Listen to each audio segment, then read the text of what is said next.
Hi, you're on the Reddit Confessions channel. It all began on a Monday. I almost skipped. You know the type: gloomy weather, socks sticking to the floor, your lunch leaks in the bag. I had one goal: to buy laundry detergent and avoid burning dinner for once. But fate, or whatever, had other plans. I was standing in the checkout line at Randall's, holding the cheapest detergent I could find, scrolling through my emails, when her message popped up like a slap to the chest. "We're just having dinner with him. Don't worry," smiley face. There was no context, no follow-up, just that one line with that infuriating smiley face. Her name is Lana. We've been married 12 years. She used to call me her cozy place. Now she calls me too predictable. And my name? Marshall. 41, underpaid, overloyal, and apparently very good at ignoring obvious signs, like her suddenly dressing better for errands or locking her phone with a new passcode after a software update. But this was a new level. Dinner. With him. Who the hell is him? I stood frozen in the checkout line while some teenager behind me sighed because I wasn't moving fast enough. I paid for the detergent but left the store without it. My mind was already unraveling like a loose thread on a cheap sweater. I got in my car and stared at my phone. Not at the message, but at the pattern. How many late meetings had there been lately? How many weekends did she need to breathe away at her sister's cabin? Then I remembered something even more chilling. Just 2 nights ago, she laughed in her sleep and mumbled, "No, don't. He might hear us." I thought it was a dream. Now it felt like a replay. Still, I didn't reply. I just drove. Not home. I parked in the same place she always tells me not to, near the overlook where we used to drink gas station wine and talk about baby names we never used. I stared out at the skyline for a while, fingers numb, wondering how long she'd been slipping away while I was busy reheating leftovers and asking her about her day. Then I texted her back. "Divorce papers are already filed. What's there to worry about?" I hadn't filed anything, but I needed to see how she'd react. And oh, she did. 3 dots appeared, then disappeared, then again, then nothing. 30 minutes later, she called. I let it ring. Then I got a text. "Marshall? What are you talking about?" "This is just Denny from my department. We're all here." "What are you even saying?" "Right. Denny. The same guy who texted her, 'See you tonight, winking face,' last week. The guy whose name she once saved as Danielle in her contacts. But the worst part? She had just lied. Boldly. Instantly. Because while she said, 'We're all here,' her location tag was still on. And she was in a cozy little Italian restaurant with only 2 people seated at her table. I zoomed in. 1 man. 1 woman. 1 lie too many. I didn't go home that night. I didn't even turn the car off. I just sat there, hands shaking in my lap, staring at the tiny blue dot on the map that confirmed what I already knew. She wasn't just having dinner. She was somewhere I hadn't been invited, with someone she didn't name, doing something she didn't want me to see.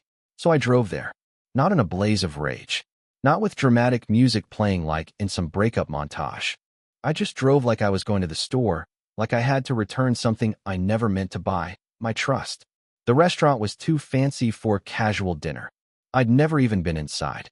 She always said it was too expensive for us. Said we were saving. Said that money was tight. So imagine me, in sweatpants and a crumpled hoodie, peeking through the tinted front windows of Il Cielo, watching my wife laugh over wine with a man I didn't recognize. They weren't sitting across from each other. They were on the same side of the booth. Her body was angled toward him, her head tilted in that way she used to tilt it when I told a bad joke, but she pretended it was charming. He leaned in and touched her wrist. Not by accident. Not as a joke. Like he'd done it 100 times before. I don't remember getting out of the car. I don't even remember walking across the parking lot. But I do remember standing just feet from the entrance, frozen by the sight of my wedding ring hanging on a thin chain around her neck. She never wore it like that. Not once. Not in 12 years. I bought that ring. I picked it. And now it was being shown off like a trophy to a man who clearly wasn't her husband. That's when she looked up. Our eyes met for a split second through the window. Her smile faltered. She said something to him quickly. He didn't look back. She grabbed her phone. I knew what was coming. Sure enough, it buzzed a second later. "Marshall, please don't do this." But I already had. I didn't walk in. I didn't scream. I didn't demand answers. I just stood there, watching the woman I vowed to grow old with look at another man like he was the only one who ever mattered. And the worst part? I think she believed I'd just go home. Pretend I hadn't seen anything. Like always. She sent another text. Please go home. I'll explain everything. You're overreacting. Overreacting? That word hit harder than the betrayal. As if catching your wife having an intimate dinner with another man, lying to your face, hiding her ring, and gaslighting you through a message somehow wasn't enough to warrant a reaction. I stayed. Just far enough that they wouldn't notice me again. I watched them eat, talk, laugh. At one point, she leaned over and wiped something off his lip with her napkin. And that's when I realized something that made my stomach twist. This wasn't new. The body language, the comfort, the intimacy, this wasn't a fling. This was practiced, rehearsed, familiar. He knew her little cues. She knew how he liked his steak. When he cracked a joke, she didn't laugh like someone being polite. She laughed like someone who had heard it before and still loved it. I thought about walking in with my phone camera recording. I thought about shouting her name, making a scene, forcing her mask to drop. But that's not who I am. I don't know how to rage. I know how to sink. Quietly. Internally. So instead, I took a picture. One single photo through the glass. Her smiling at him. His hand on hers. The ring around her neck glinting in the light. Then I went home. And here's the part that really gets me. When she walked through the door 2 hours later, she acted like nothing happened. She tossed her purse on the table, kicked off her heels, and called out, "Hey babe, you up?" Babe. That word used to make me feel lucky. Now it sounded like spit in my face. I sat on the couch, holding the photo up on my phone. She froze in the hallway when she saw it. "Marshall," she whispered, "it's not what you think." And that was the moment I finally said something I'd rehearsed for years, but never believed I'd say aloud. "No, Lana. It's exactly what I think." She stood in the hallway like a child caught stealing. Her shoulders hunched, her eyes scanning the room for the right angle. She didn't rush to me. She didn't cry. She just stood there, calculating. I didn't say a word. I just kept staring at the photo on my screen, letting the silence stretch so far it started to hum in my ears.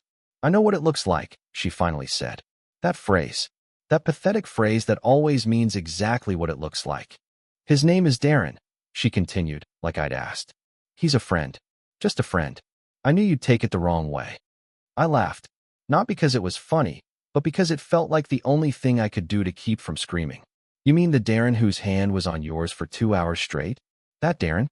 She flinched, but only for a second. Then she crossed her arms, like I was the one on trial. "You've been distant for months, Marshall. You barely notice me anymore. Everything is always about your stress, your work, your sleep schedule. So your solution was to hold hands with Darren in a restaurant you told me we couldn't afford?" That shut her up. For a second. Then she said the thing I'll never forget, not because it was dramatic, but because it was so dull, so rehearsed, so cowardly. "I didn't mean for it to go this far." I stood up slowly. "So how far did you mean for it to go, Lana?" She didn't answer. And you know what? I didn't push. I didn't want details. I didn't want timelines or excuses or emotionally manipulative tears. I'd spent so long carrying the blame for things I didn't do that I almost expected her to say it was my fault she cheated. Instead, she just sat down on the edge of the couch like this was a normal night and said, "Can we talk like adults?" "Adults." I repeated, stunned. "Adults don't hide their rings. Adults don't lie about where they are. Adults don't sneak around and then ask for calm after they've detonated everything." But the worst part? She looked bored. Not guilty. Not scared. Just tired. Like she was already 10 steps ahead, planning her next sentence, her next play, her next manipulation. That's when I realized I was never her partner. I was just her audience. The silence between us that night wasn't peaceful. It wasn't thoughtful. It was the kind of silence that makes you realize just how far apart two people can be while sitting in the same room. She crossed her legs like she was about to deliver a TED Talk and said, "Marshall, I think we both know things haven't been working for a while." That sentence, that casually cruel sentence, like we were talking about an old fridge that wouldn't cool milk anymore. I just nodded, mostly to keep myself from doing something embarrassing like crying. I've cried more in the last 3 days than I have in the last 10 years combined, but I wasn't about to give her another drop. "You were always so careful," she said, as if it were a flaw. "Careful with money, careful with emotions, careful with plans. And I needed something different. Something different. Something unpredictable. Something not me." She said Darren challenged her. That he made her laugh in ways I didn't anymore. That he listened without interrupting. That he said things like, live a little. She described him like some bohemian guru who came down from the mountains to enlighten her boring little suburban life. I didn't interrupt. I didn't defend myself. I just listened and let her talk, because I was starting to realize that nothing she said actually mattered. She wasn't explaining because she wanted me to understand. She was explaining because she wanted to feel better about what she'd already done. But then she dropped the real bomb. He's going through a divorce too, she said. We've been leaning on each other. I laughed again, not because it was funny, but because I finally saw the pattern. She wasn't running to someone brave or exciting. She was running to someone just as broken as her. Someone else who needed attention, praise, validation, just like she did. They weren't building something new. They were hiding inside each other's mess. And then, with a calmness that chilled me to the bone, she said, I'm not sure what I want right now, but I don't want to lose everything just because I got confused. I blinked at her. You mean me? She nodded. I stood up slowly. My legs felt heavy, like gravity was warning me not to rise. I think you already lost me, Lana. You just didn't notice. The next morning, I couldn't sleep. Lana was still in the bedroom pretending like the conversation never happened. She even brewed coffee. Set a mug out for me with the same mechanical habit she'd practiced for years, like that one cup of caffeine was going to erase what I saw with my own eyes. I didn't touch it.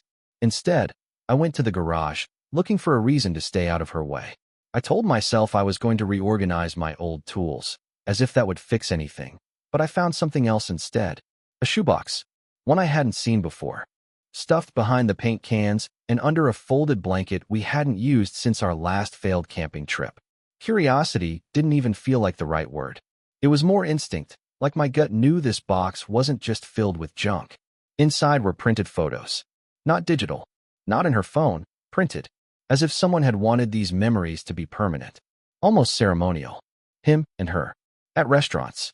At a lake. One photo of them in what looked like a hotel mirror, with his arm wrapped around her waist from behind while she grinned into the reflection like she was posing for the future. That's when it hit me. This wasn't just emotional cheating. This wasn't just dinner. This was a life she was rehearsing behind my back. There were ticket stubs, notes, a receipt from a jeweler. One of the envelopes had my name scribbled on the outside, but I didn't open it. I couldn't, because suddenly I realized this box wasn't for hiding. It was for revealing. Someday, when she was ready. She had been preparing her exit. Slowly, methodically. And I was the idiot who'd been too busy fixing our leaking sink to notice she was building a second life behind my back. I didn't confront her. Not then. I went inside, dropped the box on the kitchen table, and walked back out without a word. Let her see what I'd found. Let her panic for once. I didn't say a word when I left the box on the kitchen table. I wanted her to feel it. The weight of being caught. The panic of secrets no longer protected by silence. I drove around for hours, not really knowing where to go. I parked outside an old diner we used to eat at during our early days. Back when she smiled at me like I was her favorite person and not a background character in her real story. When I got home that night, the house was quiet. Too quiet. I half expected her to be gone. Maybe I even hoped for it. That she would pack up her lies and leave before I had to say another word. But no. She was sitting at the kitchen table, the box still unopened in front of her, staring at it like it was ticking. She didn't look at me when I walked in. Didn't speak. Just said, so you found it. I leaned against the wall, arms crossed, waiting. I wasn't going to show you until I was sure, she muttered. Sure of what? I asked, though I already knew. That I wanted to leave, she whispered. That it was worth it. That sentence. That stupid, hollow sentence. Like I was a piece of old furniture she was debating whether to donate or dump. You built a secret life, I said, while I was folding your laundry and fixing the garage door. She opened the box slowly, fingers trembling. It wasn't supposed to be a secret. I was just waiting for the right moment. I almost laughed. You mean a moment where it wouldn't blow up your image? Where I'd stay quiet? Where no one would blame you? And then she did something that knocked the air out of me. She started crying. Not pretty tears. Messy, breathless sobs that seemed to come from somewhere deep, like she wasn't crying because she was caught, but because something had finally snapped. I don't know who I am anymore, she choked. I look at you, and I feel guilt. I look at him, and I feel fake. And I don't even know which version of me is real. I wanted to hate her. I really did. But I stood there, frozen, because part of me still wanted to fix this. That broken, pathetic part of me that always needed to be needed. But I didn't move. I just whispered, "Maybe you're neither," and walked away. I didn't sleep that night either, but it wasn't the usual anxiety-fueled spiral. It was quiet. Still, like standing in a burned-out house, breathing in the ash, realizing you've somehow survived the fire. She had cried herself to sleep in the other room.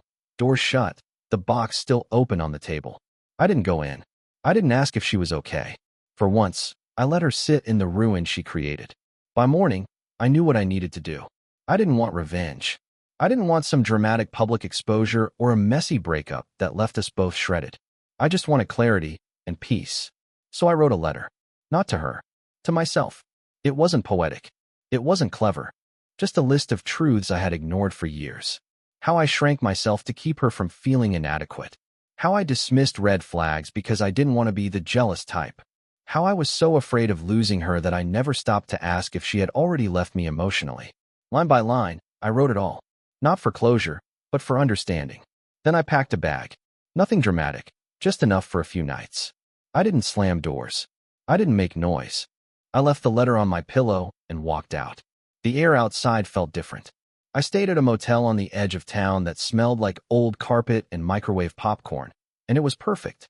For the first time in what felt like forever, my phone was silent. Not because no one cared, but because I wasn't waiting for her to say something that made it all okay.